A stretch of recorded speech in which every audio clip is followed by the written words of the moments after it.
أعوذ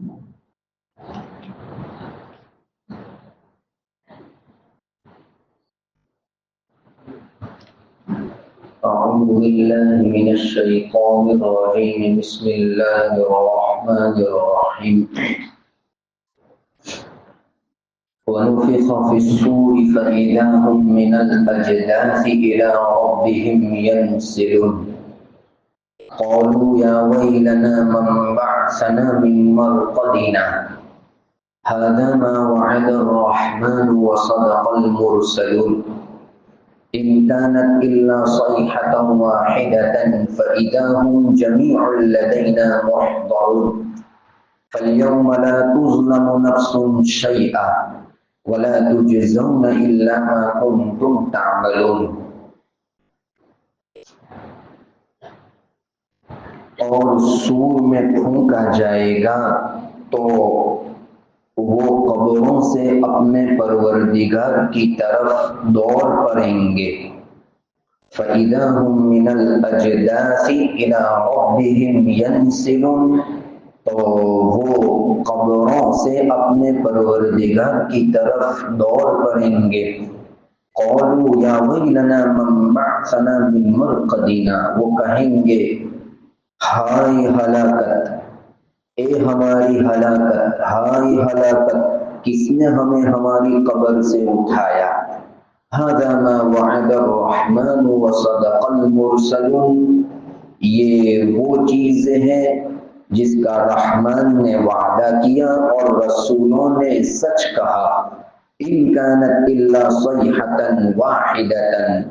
وہ ایک چیخ ہی ہوگی تو وہ تمام کے تمام ہمارے پاس حاضر ہو جائیں گے. فَإِذَا هُمْ جَمِيعٌ لَدَيْنَا مُحْضَرُونَ. تو وہ تمام کے تمام ہمارے پاس حاضر ہو جائیں گے. فَالْيَوْمَ لَا تُظْلَمُ نَفْسٌ شَيْئًا.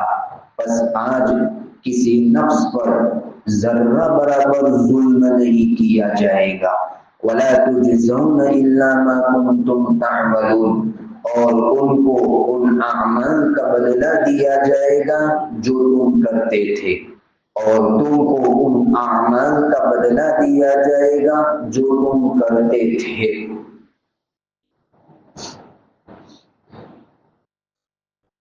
کل کی مجلس میں کفار کے دو مکالمے کا تذکرہ کیا تھا اور پھر انہوں نے ان دو مکالموں کے بعد ایمان والوں سے جس چیز کا مطالبہ کیا تھا کہ تم جس عذاب کا وعدہ کرتے ہو یا قیامت کے دن کا وعدہ کرتے ہو تو وہ کب آئے گا، تو اس کے جواب کے اندر اللہ نے اس کی کوئی تاریخ یا کوئی دن تو نہیں بتلایا، البتہ اس دن کی ہولناکی کا تذکرہ اوپر والے آیات میں ہوا. اگر ان دو مکالموں کو دیکھا جائے اور نفخہ اولا یعنی پہلے سور کے حالات کو اگر دیکھا جائے تو دو باتیں معلوم ہوتی ہے. اوپر والی آیات جن میں کفار مکہ کے دو مکالموں کا تذکرہ ہوا، ان کو ایمان کی دعوت دی گئی، ڈراتے ہوئے، عذاب سے ڈراتے ہوئے اور آخرت کے دن سے ڈراتے ہوئے، ایک مکالمہ. اور دوسرا کہ انہوں نے غریبوں کے کھلانے کے اوپر جو اعتراض کیا تھا اس کا تذکرہ ہوا. اگر ان دو باتوں کو دیکھا جائے تو ان آیات میں شفقت علی خلق اللہ یعنی اللہ کی مخلوق کے اوپر شفقت کا ایک پہلو ظاہر ہو رہا ہے.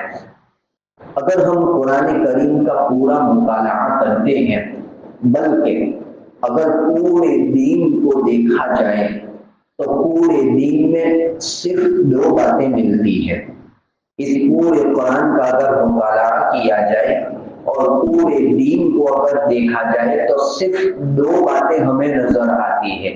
ایک التعظیم لامر اللہ اور دوسرا الشفقت علی خلق اللہ، یعنی اللہ کے اوامر، اللہ کے احکام کی تعظیم کرنا اور اللہ کی مخلوق کے اوپر شفقت کرنا، یہ دو باتیں پورے قرآن کا اگر مطالعہ کیا جائے، بلکہ پورے دین کا اگر مطالعہ کیا جائے تو صرف یہ دو باتیں ہمیں ملتی ہے۔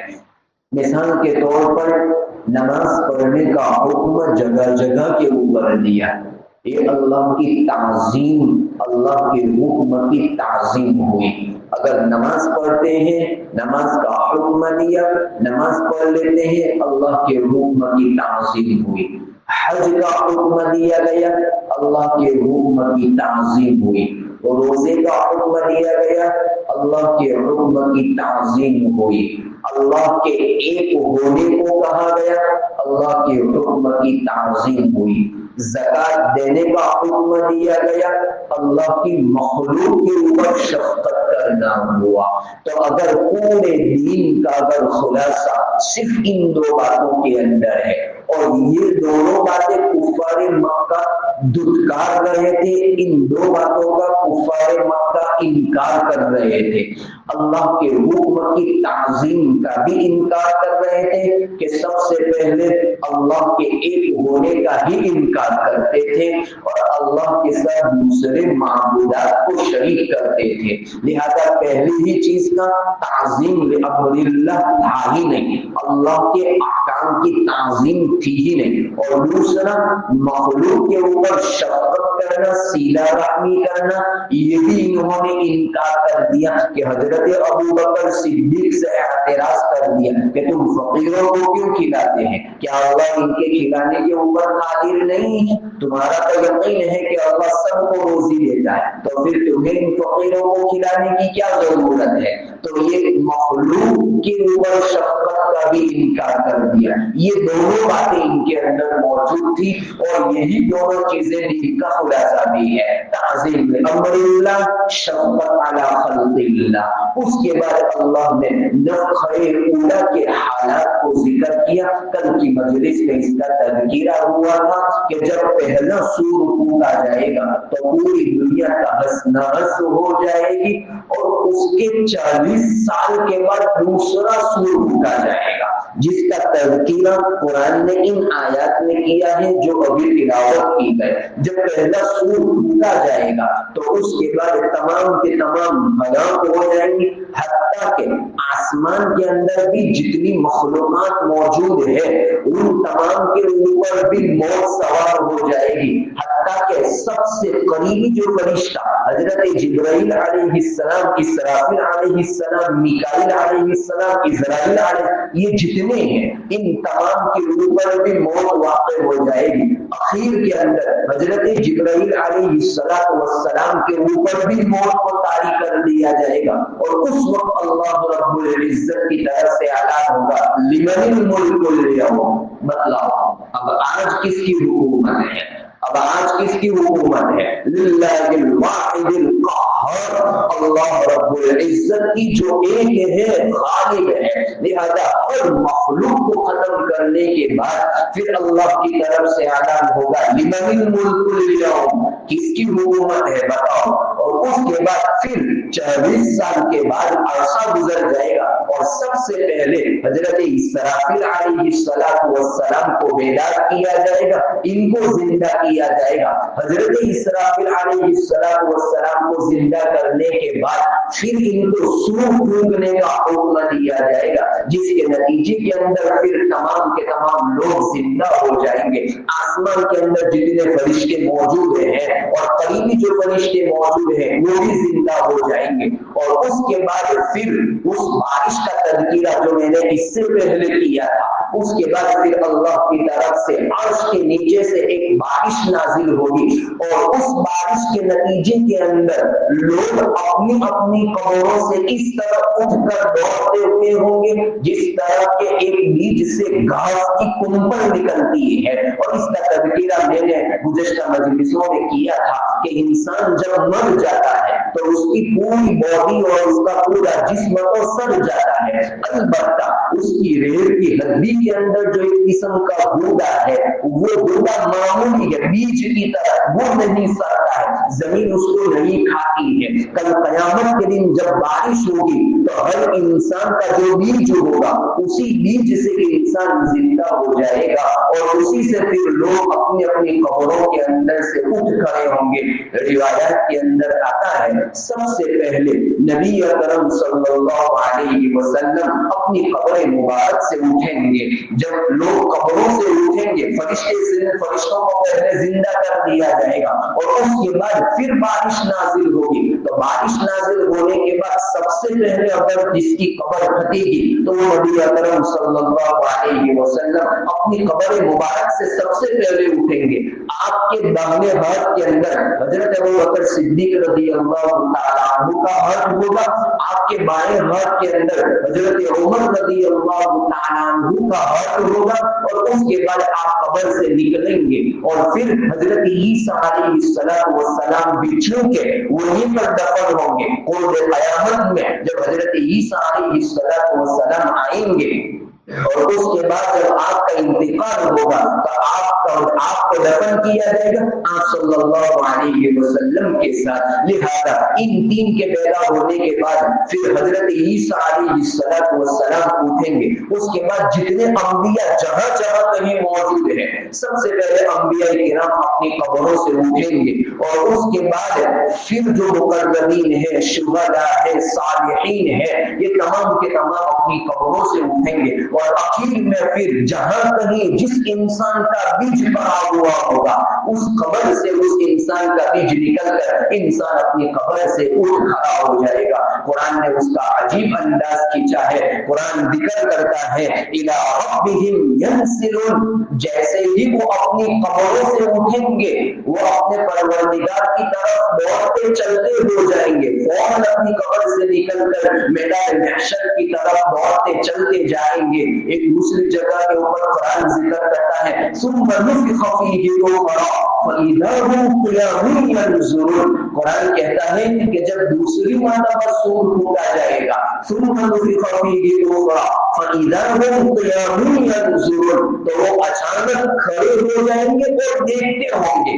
یہاں قرآن کہہ رہا ہے اپنے پروردگار کی طرف دوڑ پڑیں گے اور ایک جگہ کے اوپر قرآن کہہ رہا ہے فَإِذَا هُمْ قِيَامٌ يَنظُرُونَ تو وہ کھڑے ہوئے ایک دوسرے کی طرف دیکھتے ہوں گے. حضرات مفسرین فرماتے ہیں یہ کوئی بعید بات نہیں ہے. جیسے ہی پہلے ابتدا کے اندر لوگ اٹھیں گے تو ایک دوسرے کی طرف کھڑے کھڑے دیکھتے ہوں گے اور پھر اس کے بعد فرشتوں کی جس جانب سے آواز ہوگی اس جانب پھر لوگ دوڑ پائیں گے. اسی لیے تو روایت کے اندر آتا ہے اور قرآن کی دوسری آیات سے پتا چلتا ہے کہ فرشتے پیچھے سے بھاگ کر میدان محشر کی طرف لوگوں کو لے جائیں گے اور پھر ایک جگہ کے اوپر اللہ رب العزت تمام کو جمع کر دیں گے. اور یہی ہوا بعد الموت, موت کے بعد دوسری مرتبہ اٹھنا اور یہ کیفیت ہوگی اٹھنے کی دوسری مرتبہ. قرآن کہہ رہا ہے اور اس کے بعد تمام کے تمام ننگے ہوں گے. کسی کے بدن کے اوپر کوئی کپڑا نہیں ہوگا. ہر ایک ننگے ہونے کی حالت میں اٹھے گا اور ہر ایک ننگے ہونے کی حالت میں میدان محشر کی طرف جائے گا. حتیٰ کہ کھٹنا بھی نہیں ہوگی, جیسی چمڑی کی پیدائش کے وقت ویسے ہی حالت کے اندر اٹھے گا.